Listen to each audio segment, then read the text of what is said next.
লোকসভা নির্বাচনের ফল ঘোষণা হতেই তৃণমূল শিবিরে খুশির হাওয়া বীরভূম জুড়ে। গণতন্ত্রের গণদেবতা মানুষ, প্রতিক্রিয়া শতাব্দীর।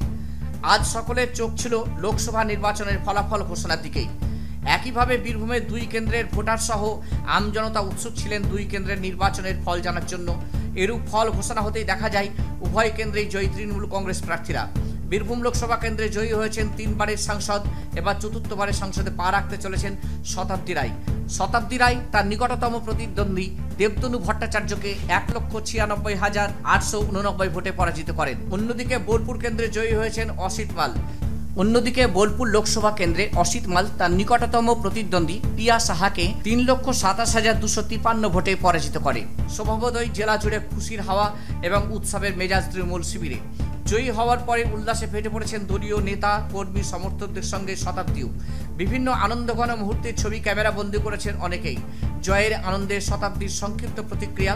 গণতন্ত্রের গণদেবতা মানুষ, তাকে এবারও বিপুল ভোটে জয়ী করার জন্য তিনি সকল ভোটার সহ সমগ্র জেলাবাসীকে ধন্যবাদ ও কৃতজ্ঞতা জানিয়েছেন।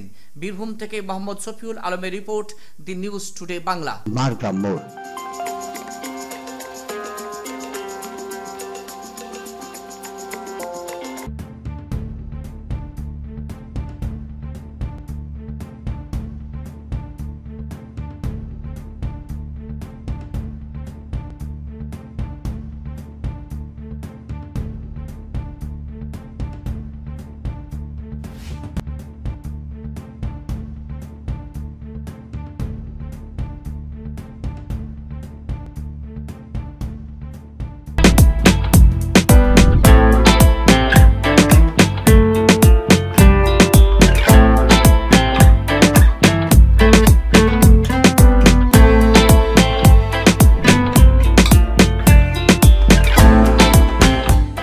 আজই আসুন পরিণীতা শাড়ির দোকানে, রামপুরহাট, দেশবন্ধু রোড।